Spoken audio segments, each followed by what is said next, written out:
ओम शांति। आज बाबा ने हम बच्चों को बहुत मीठी शिक्षा, जो हम सब के लिए बहुत जरूरी है, दी है कि शांति में रहना है। शांति सबसे बड़ा गुण है। यूं भी हर व्यक्ति जिंदगी में शांति चाहता है, चाहता तो शांति है, लेकिन अन्य अन्य बातों में उलझकर मन को अशांत कर लेता है। तो आज बाबा ने कहा है, मन को एकदम शांत रखना है। शांति ही हमारा स्वधर्म है। हम सबको यही प्रेम का संदेश दें कि एक दूसरे से शांति से व्यवहार करें, आपसी मिठास को सामने रखें कि मेरा व्यवहार एक दूसरे के प्रति सम्मानजनक और मधुर हो। तो सुनते हैं बाबा के महावाक्य। मीठे बच्चे, सबसे अच्छा दैवी गुण है शांत रहना, अधिक आवाज में न आना, मीठा बोलना। तुम बच्चे अभी टॉकी से मूवी से साइलेंस में जाते हो। आवाज की दुनिया से टॉकी से मूवी और फिर साइलेंस में जाते हो, इसलिए अधिक आवाज में ना आओ। प्रश्न है, किस मुख्य धारणा के आधार से सर्व दैवी गुण स्वतः आते जाएंगे? मुख्य है पवित्रता की धारणा। देवताएं पवित्र हैं, इसलिए उनमें दैवी गुण है। इस दुनिया में कोई में भी दैवी गुण नहीं हो सकते। रावण राज्य में दैवी गुण कहां से आए? तुम रॉयल बच्चे अभी दैवी गुण धारण कर रहे हो।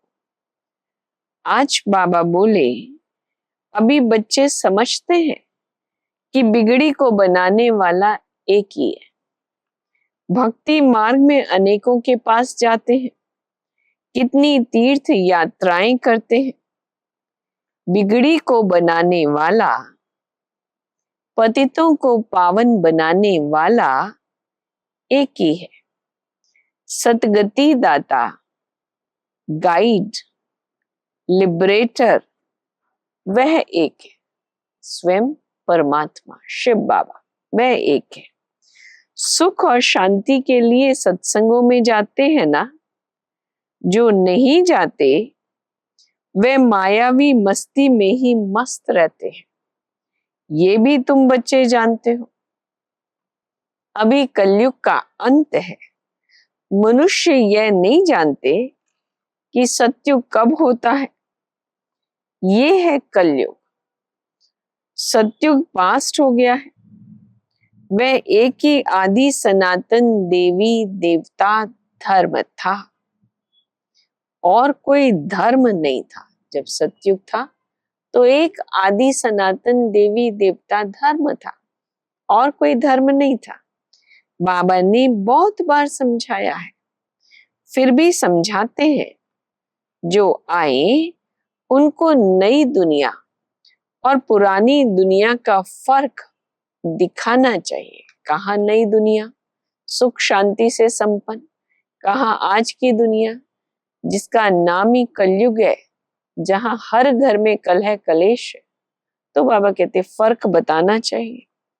भल वह क्या भी कहे, कोई 10,000 वर्ष आयु कहते इस चक्र की आयु, कोई 30,000 वर्ष आयु कहते। अनेक मते हैं ना। अब उन्हों के पास तो है ही शास्त्रों की मत, अनेक शास्त्र, अनेक मत। मनुष्य की मत है ना। शास्त्र भी लिखते तो मनुष्य है ना। देवताएं कोई शास्त्र नहीं लिखते हैं। रावण राज्य में दैवी गुण वाला कोई हो न सके। सतयुग में आदि सनातन देवी देवताओं का प्रवृत्ति मार्ग था। प्रवृत्ति मार्ग वालों की ही महिमा गाई हुई है। सतयुग में हम पवित्र देवी देवता थे, संन्यास मार्ग था नहीं। कितनी पॉइंट्स मिलती हैं, परंतु सभी पॉइंट्स किसकी बुद्धि में रह ना सके, पॉइंट्स भूल जाती है, इसलिए फेल हो जाते हैं। ये ज्ञान के पॉइंट्स जो बाबा ने हमें दिए हैं, ये भूल जाते हैं तो फिर फेल हो जाते हैं, दैवी गुण धारण नहीं करते हैं। एक ही दैवी गुण अच्छा है, जास्ती कोई से ना बोलना, शांत रहना। जो जरूरी है वो बात की, मधुरता से बात की, फालतू बात करने की आवश्यकता नहीं। बहुत थोड़ा बोलना चाहिए, मीठा बोलना है, क्योंकि तुम बच्चों को टॉकी से मूवी और मूवी से क्या कहेंगे, साइलेंस में जाना है। तो टॉकी तो बहुत कम करना चाहिए। जो बहुत थोड़ा धीरे से बोलते हैं तो समझते हैं ना, ये रॉयल घर का है, मुख से सदैव रतन निकले। सन्यासी अथवा कोई भी हो तो उनको नई और पुरानी दुनिया का कॉन्ट्रास्ट बताना चाहिए।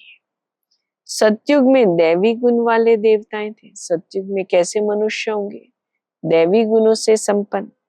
वह प्रवृत्ति मार्ग था। तुम सन्यासियों का धर्म ही अलग है, फिर भी यह तो समझते हैं ना, नई सृष्टि सतो प्रधान होती है, अभी तमो प्रधान है। आत्मा तमो प्रधान होता, आत्मा तमो प्रधान होती है तो शरीर भी तमो प्रधान मिलता है। अभी है ही पतित दुनिया, सबको पतित कहेंगे ना, वह है पावन सतो प्रधान दुनिया।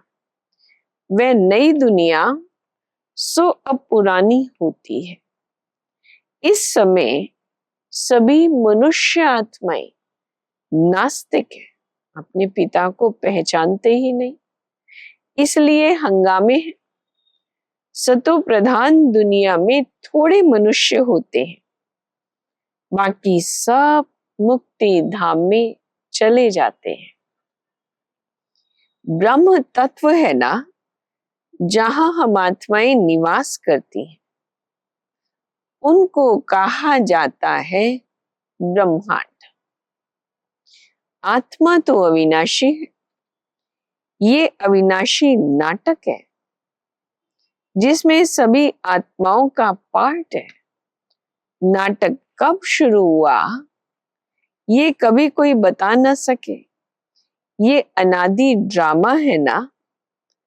बाप को सिर्फ पुरानी दुनिया को नई बनाने आना पड़ता है। ऐसे नहीं कि बाप कोई नई सृष्टि रचते हैं, पुरानी को नया बना देते हैं। जब पतित होते हैं तभी पुकारते हैं, मनुष्य कब याद करते हैं, कहते भी हैं दुख में सिमरन सब करे। तो जब मनुष्य दुखी हैं तब पुकारते हैं, जब पतित हैं तब पुकारते हैं। सतयुग में कोई पुकारते नहीं। शास्त्रों में तो बहुत दंत कथाएं हैं जो जन्म जन्मांतर पढ़ते आए हैं।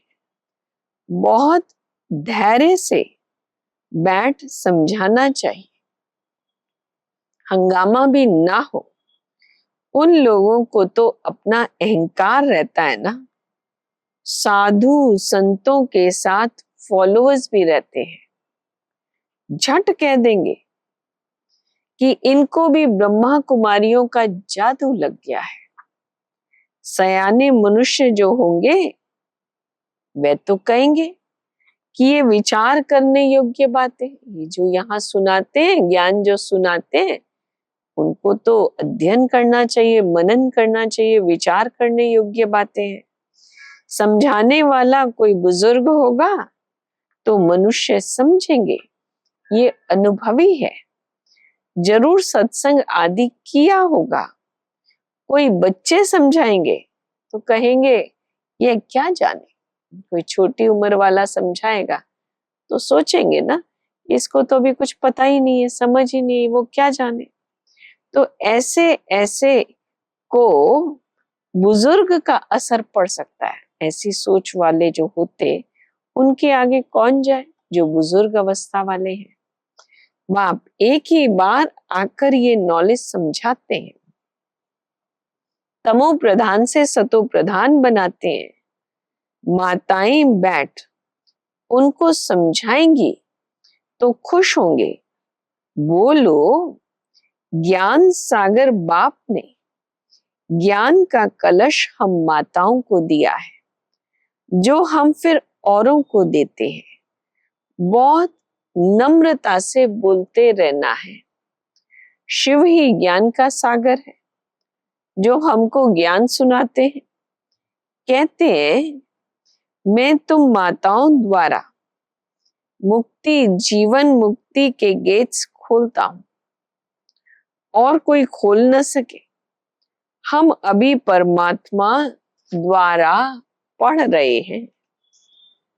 कोई कोई बच्चे बाप के सामने बैठे ध्यान में चले जाते हैं, ये भी टाइम वेस्ट हुआ ना।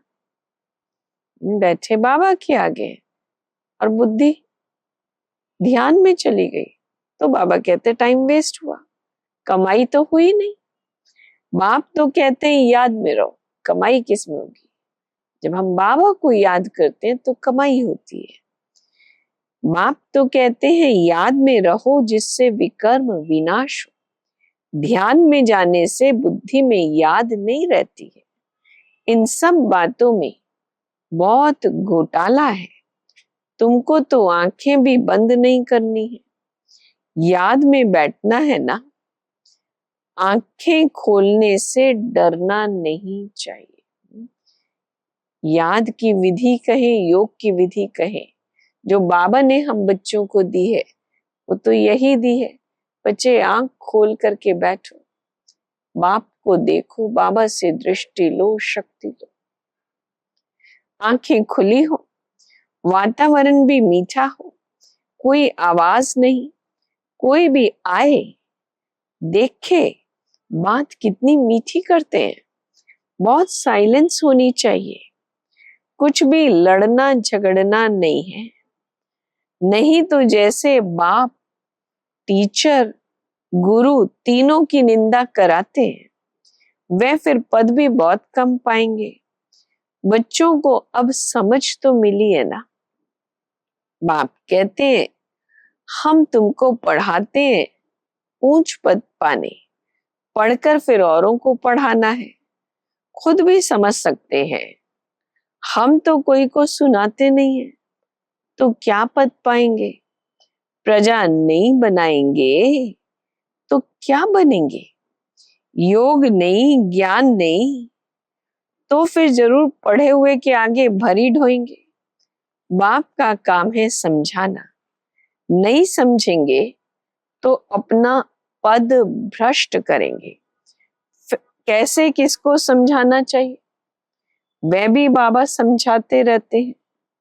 जितना थोड़ा और आहिस्ते, धीरे बोलेंगे, जितना थोड़ा और आहिस्ते बोलेंगे उतना अच्छा है। बाबा सर्विस करने वालों की महिमा करते हैं, बहुत अच्छी सर्विस करते हैं, तो बाप की दिल पर चढ़ते हैं। सर्विस से ही तो दिल पर चढ़ेंगे। याद की यात्रा भी जरूर चाहिए, तभी सतो प्रधान बनेंगे।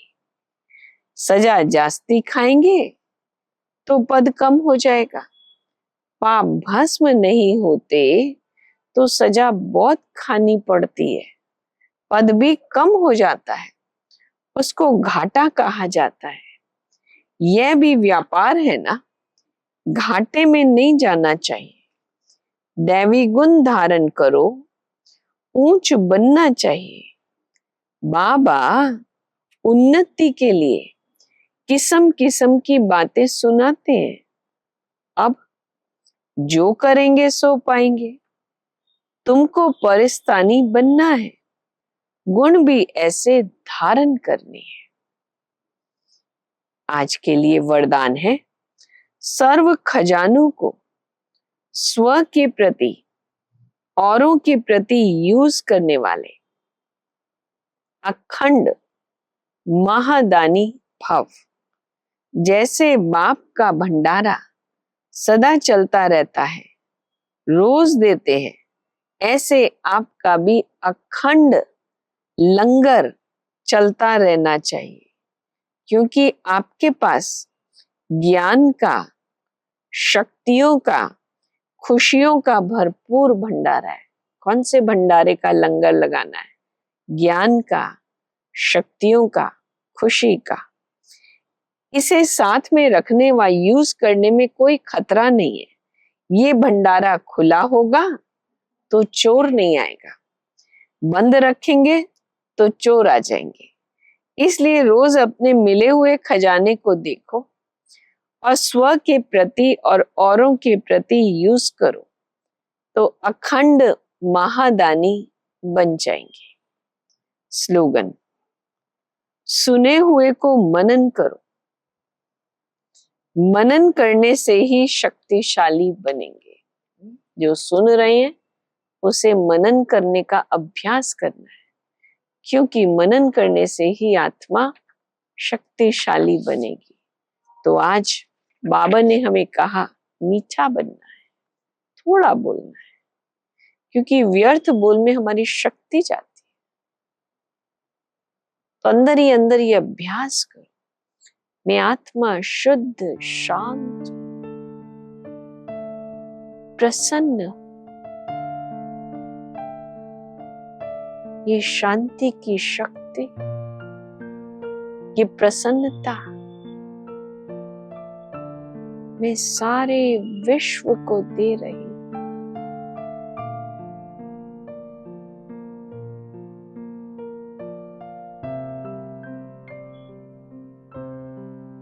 सब प्रसन्न रहे,